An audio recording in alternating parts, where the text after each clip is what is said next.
Un jour d'été, Willy et son chien Eric se baladent dans un bois de Berlin.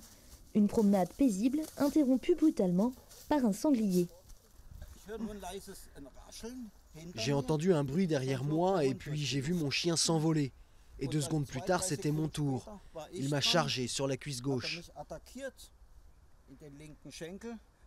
Bilan de l'agression, plusieurs entailles profondes pour Willy et Eric. La bête de 120 kg sera, elle, abattue. À Berlin, si les attaques de ce type restent exceptionnelles, elles ne surprennent plus. Entre 3 et 8 000 sangliers peupleraient la capitale allemande et il n'est pas rare d'en apercevoir jusque dans son jardin.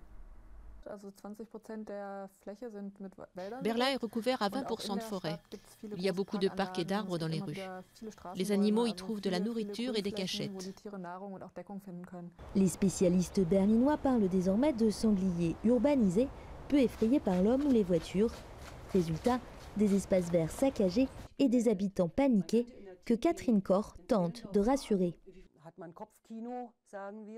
On se fait tout un cinéma, on pense tout de suite sanglier égale danger, il pourrait charger.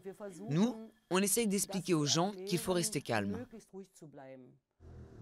La capitale allemande possède une faune abondante.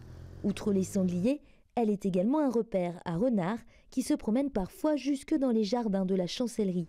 Et l'été dernier, plusieurs centaines d'écrevisses de Louisiane ont investi un lac du centre-ville.